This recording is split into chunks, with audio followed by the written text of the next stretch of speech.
energies of light healing energy help and guide you onwards. Today I will talk about great things about Norway. So, to all new subscribers and potential new subscribers to my channel, welcome. I appreciate having you here and I hope you enjoy my content. So, today I will be using a whispering voice as opposed to the soft-spoken voice I used in the previous Norwegian video. So, I can talk about a lot of great things about Norway, because I love my home country, of course.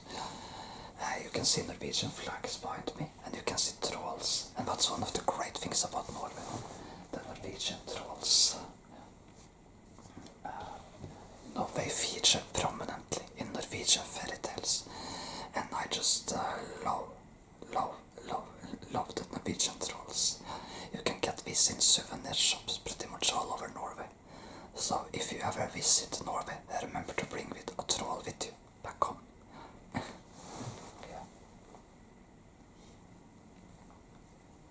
Okay. So, and you can also see Norwegian fairy tales, of course. It's of course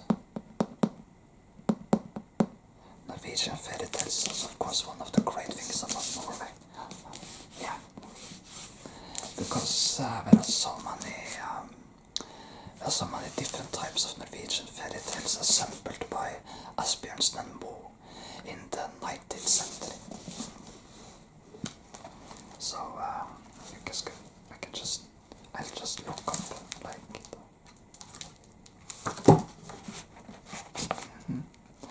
yeah, like the story of the pancake, for example. The story about the pancake which escaped a mother and her 7 hungry childs, only to eventually be eaten by a pig. Poor pancake.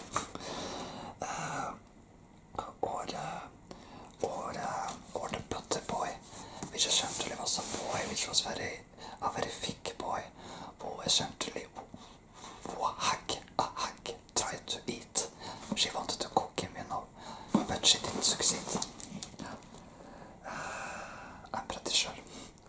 Or you have like the 7th father in the house, which is about a man who seeks shelter for the night and meets the 7th father of the house he seeks shelter at. And for each father he meets, every father is older and older. Like the last father, the 7th father actually is actually just hanging on the wall because he's so small and so old. He barely can even speak. Yeah. So yeah. And you also have lots of fun stories about the Aslad, one of the famous Norwegian fairy tale characters, when his encounter with various trolls or other characters encounters with various trolls.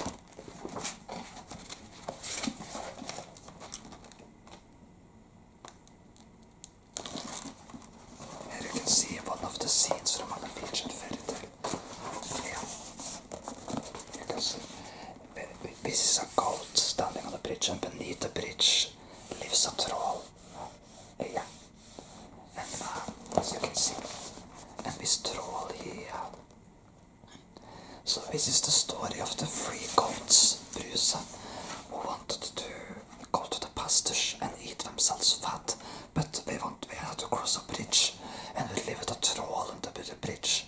So the troll scared 2 of them, I think, but when the eldest came and it essentially managed to knock the troll back into the river, the troll was annoyed because the goats disturbed his sleep when they crossed the bridge.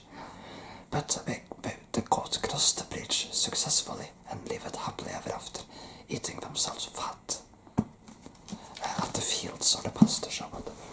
Yeah. Another great thing about Norway is Norwegian nature. Like, all the forests, all the green, all the mountains, all the spectacular valleys and landscapes. There are a lot of great places in Norway to visit. And when it's I actually love Norwegian history as well. I can add that. I won't get too much into the history stuff in this video, but I enjoy Norwegian history as well. And yeah, so there are lots of great things about Norway. And of course, our Constitution Day. Yeah, you know, every Constitution Day, there is people eat various stuff. My family usually eat hot dogs or sausages, and then to dessert there is often like ice cream and cakes, and often soft ice is also a popular choice on these days. But every 17th of May there is a children parade, which I attended many years in a row when I was a child, which is children from all schools from all across the country parading in various towns across the country, singing national anthems and songs as they parade and wave with flags. And I did this when I was a child. Yeah, you know, so yeah, and often we will sing like, yes, we love this country. So yeah, if you are a child in Norway, you are likely to have attended these parades and participated in them. You can, I think it's for everyone from like 5 or 6 years old to like 13, 14, 15 years old who can walk in these parades. And you know, there are thousands of adults and parents and stuff lined up to see the children parade. So yeah, it's one of the greatest things about Norway. And these children parades have been in effect in Norway since the mid-19th century. I think there's been children parades almost every year, except for during the Second World War, when Norway was occupied by Nazi Germany, and during 1 or 2 years of the pandemic a few years ago, when they had to cancel the parade. But other than that, the Norwegian Children's Parade has been held every year since the mid-19th century. I'm pretty certain of it. Anyway, one of the great things about Norway is of course also our king and royal family. And our king, King Harald, he has been king since 1991, when he succeeded his father, who died that year.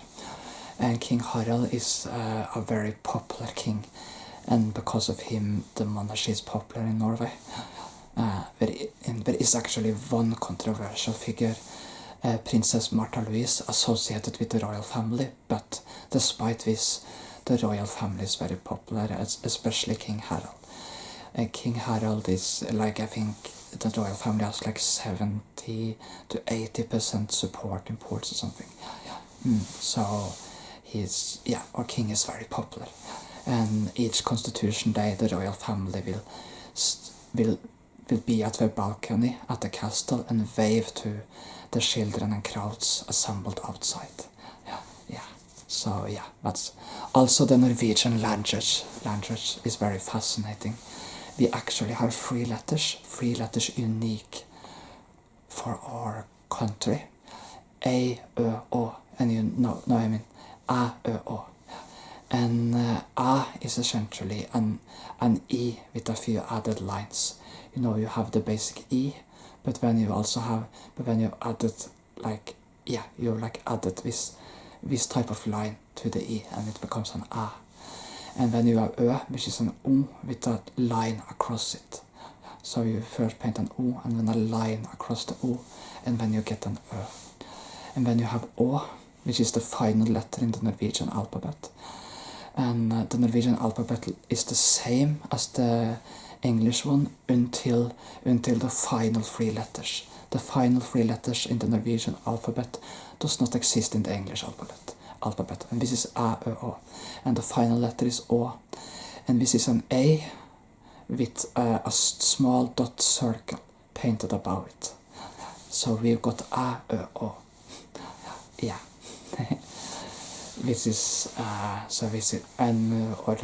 There are actually some words in Norwegian which are the same as in English. like book isn't that different. A book isn't that different in Norwegian from English. You know, in book is spelled like B-O-O-K, and there are two O's. But in Norwegian, book is spelled with one lesser O. It's spelled B-O-K. So it's almost the same, only with one less O. And or O if you wish, or whatever. Yeah. And in Norwegian, for example, a house, which is in Norwegian called for a hus, et hus. And hus is H-U-S, and which is essentially the same word as a house in English. Yeah. Also, an egg, for example, is the exact same in Norwegian as it is in English. It's spelled in the same way. It's in Norwegian we call an egg for et egg. So egg, I-G-G, is the exact same in Norwegian as in English. There are of course a few words which are completely different as well. For example, a couch is in Norwegian called for a sofa, S-O-F-A, and which is a couch essentially. And yeah, but TV, the same in Norwegian. Computer, more or less the same in Norwegian. Yeah. So yeah. There's a lot of words. Is this the same? A pillow is actually different. That's called pute in Norwegian. P-U-T-E. And that's a pillow, essentially, in Norwegian. Pute. Yeah. So yeah. I just try to think if there are any words, other words which are really like very similar.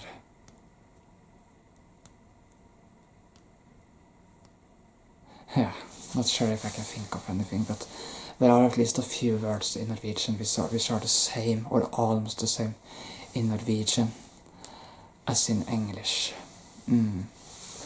So yeah.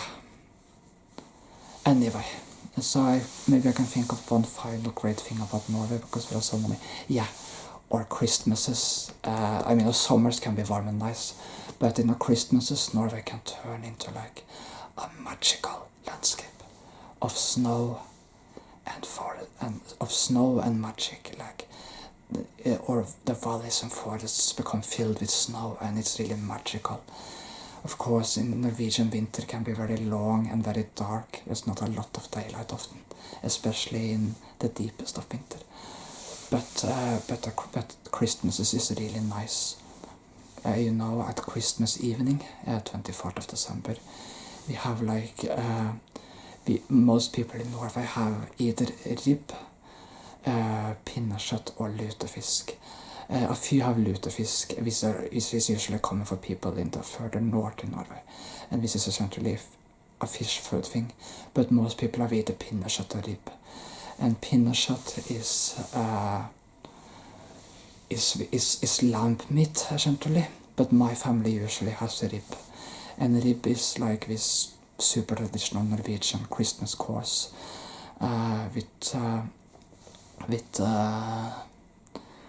and it has these crispy bits on it, and it's meat essentially, and it has crispy bits on it. People try to make these bits on it crispy for Christmas, because it's sort of like eating snacks at the same time, because it's crispy, so it's really good. And when there are potatoes and other stuff, and meat cakes and stuff like that to it, really traditional Norwegian stuff, I really grow to find it delicious. The older I grow to be, the more I love the traditional Norwegian Christmas food. And of course there's rice pudding to dessert. Not for everyone, but for my family. There's rice pudding to dessert. There are various desserts all across the country in Christmas, but for my family it's rice pudding. So yeah. So yeah. And when we open our presents, beneath the Christmas tree in evening. We don't wait till morning, we open them Christmas evening. That's tradition in Norway. Anyway, but other than that, summertime is usually very nice as well. And in summertime, we are not that different from other countries. It's very usual for many Norwegian families to have a barbecue 1 or 2 times during summer. So yeah. So, yeah. And summertimes in Norway can be sunny and green, and it makes nature in Norway really beautiful to look at. Green and sunny. And it's a lovely time to take a hike in the woods. Or just outside. Well, I hope you just enjoyed me talking about Norway and mentioning all the great things about this lovely country. And if you decide to visit Norway, well, I hope you have a great time and check out all the nature and all the stuff you can do. Thank you so much for watching, and have a blessed divine day, and I really advise you to visit Norway and pick up a souvenir, a troll, while you're at it. Thank you so much for